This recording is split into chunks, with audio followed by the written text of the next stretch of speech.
एक साहूकार था, उसके 7 बेटे व 7 बहुएं थीं। 6 के पीहर थे, 7वीं बहू का पीहर नहीं था। वह जब गर्भवती हुई, उसको पीहर नहीं था, तो जो घेवर नहीं लेकर आए, उसे घेवर खाने की इच्छा हो रही थी। सो थोड़ा सा टुकड़ा पानी भरने गई, तब घर से ले गई। पेड़ के नीचे घेवर रख दिया। उसने सोचा पानी भरकर आराम से घेवर खाऊंगी। पानी भरकर जब लेकर आई तो वहाँ घेवर नहीं था। पेड़ के पास एक बाम्बी थी, उसने एक नागिन रहती थी, वह भी गर्भवती थी। ये घेवर देखकर नागिन की इच्छा भी हुई उसे खाने की। उसने घेवर खा लिया और सोचा साहूकार के बेटे की बहू अगर गाली निकालेगी तो उसे काट खाऊंगी, पर अगर कुछ नहीं कहेगा तो उसको पीहर का वासा दूंगी। साहूकार के बेटे की बहू ने देखा घेवर नहीं है तो वह कहने लगी, बेचारी मेरी जैसी कोई होगी, सो खा गई होगी, कोई बात नहीं। नागिन बहुत खुश हुई। उसने अपने बेटों को सब बात कहकर बताया कि वो इंसान के रूप में बनकर जाएं और साहूकार के बेटे की बहू को घर लेकर आएं। नागिन के बच्चे इंसान का रूप बनाकर साहूकार के घर गए। साहूकार की पत्नी से कहा कि हमारी बहन को हमसे लिवाने आए हैं, सो भेज दीजिए। सास ने कहा, इतने दिन कहाँ थे, पहले तो कभी नहीं आए। नागिन के लड़के ने कहा, ब्याह जी, बाई की हमें पहचानती नहीं है। बाई जन्मी थी तब हम नानी के घर थे और शादी हुई तो हम परदेश कमाने गए थे। वे लड़के बहुत से गहने, कपड़ा और मिठाई अपनी बहन को, सास को व जेठानियों को लेकर आए थे। सास बहुत प्रसन्न थी। सास ने बहू से कहा और बहू को भेज दिया। भाभी के पास जाकर लड़कों ने कहा, भाई बहन हम सांप हैं, तुम्हारा घेवर हमारी माँ ने खाया था, उसने तुम्हें अपनी लड़की माना है, इस नाते तुम हमारी बहन हुई, तुम हमारी पूंछ पकड़ लो, डरना मत। वह पूंछ पकड़कर बाबी में चली गई। वहाँ उन्होंने उसे बहुत सारा सुख और आराम से रखा। वहीं उसने एक लड़के को जन्म दिया। जब उसका लड़का थोड़ा बड़ा हुआ तब की बात है, पड़ोसन ने साहूकार के बेटे की बहू को सिखा दिया कि अगर तू मेरी माँ की इतनी ही लाडली है तो तू तेरी माँ से कहना कि आज सांपों को दूध मैं ही पिलाऊंगी। पड़ोसन का ताना उसे सहन नहीं हुआ। वह जिद से करके सांपों को दूध ठंडा करने लगी। अभी दूध ठंडा भी नहीं हुआ था कि उसने लड़के ने घंटी बजा दी। घंटी सुनते ही छोटे बड़े सब सांप दूध पीने दौड़ पड़े। दूध में मुंह डालते ही बहुतों का मुंह जल गया। सांप क्रोधित होकर कहने लगे कि हम बहनों को काटेंगे। माँ ने कहा, नहीं, इसे मत काटो, यह तुम्हें आशीष देगी। साहूकार के बेटे की बहू बोली, जियो मारा नाग नागनी, जियो मारा खांड्या बीर, बीर उठावे दिख चीरो चीर, चीर तो फट जावे खांड्या बंड्या, बीर जीवता रहे। कुछ दिन के बाद पड़ोसन ने ताना मारा, तेरी तो माँ अगर तेरा विश्वास करती है तो तुझे 7वें कोठे की चाबी दे देगी। उसने जिद करके माँ से 7वें कोठे की चाबी ले ली। ताला खोला, देखा तो बाबा नाग झूल रहे थे। नाग बाबा से कहा, जय सिया राम। बाबा उन्होंने कहा कि तूने जय सिया राम कर लिया है, वरना मैं तुझे अभी ढस लेता।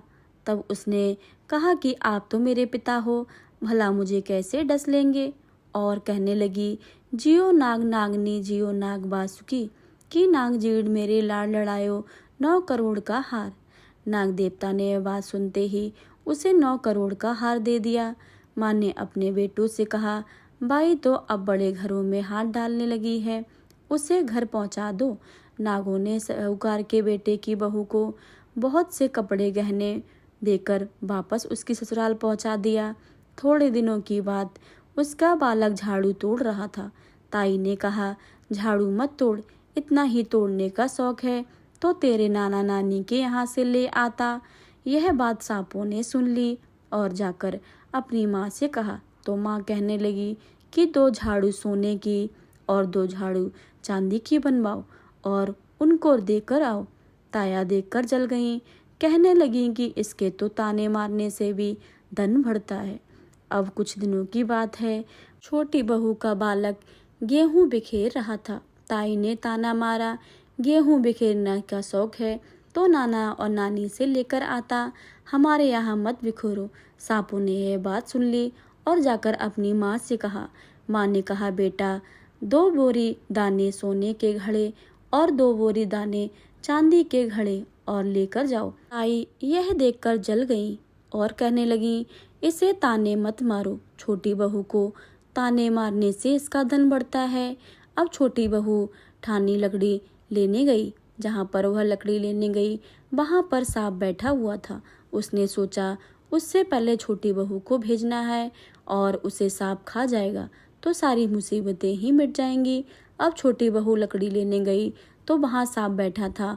बोली, भैया राम राम। सांप ने झट से बिछुआ पहना दिया और छमछम करके वह देखकर जेठानी और भी जल गई।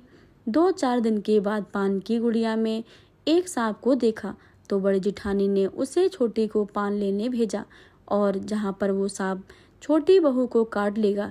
इधर सांप को देखकर छोटी बहू कहने लगी, भैया घर के क्या हाल चाल हैं? घर में सब ठीक तो है? सबको मेरा राम राम कहना। बहन की बात सुनकर सांप ने मुंदड़ी पहना दी। जेठानी ने देखा फिर जल और भड़क गई। तब उसने उसके पति को दुकान से आया देखकर जेठानी ने उसे सिखा दिया कि तेरी बहू तो सांप और बिच्छू से दोस्ती करती है। साहूकार का बेटा अपनी पत्नी से रात को कहने लगा कि सच सच बता, सांप बिच्छू तेरे क्या लगते हैं जो तुझे काट खाने के बजाय तुझसे कहते हैं? और बहू कहने लगी, तो वो तो मेरे भाई और भतीजे हैं। फिर उसने सारी बात अपने पति को बात सुना दी। पति बोला, तो तेरे क्या भाई भतीजे तुझे ही बुलाते हैं, कभी अपने जवाई को यानी हमें नहीं बुलाते हैं। कोने कोने में छिपे हुए सांपों ने यह बात सुनकर ली और अपनी माँ से कहा जाके। माँ ने कहा, ठीक है, दोनों को बुला कर ले आओ। अब सांप ने इंसान का रूप बनाकर दोनों को और उनके बच्चों को बुलाकर लाए। खूब कपड़े गहने देकर बाद में तीनों को धूमधाम से विदा कर दिया। ऐसा समर्थ पीहर नाग पंचमी की कहानी कहने वाले को, नाग पंचमी की कहानी सुनने वाले को सबको मिले।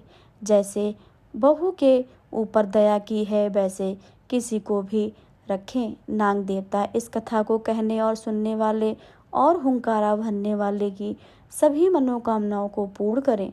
सबके दुख हरना। जय नाग देवता।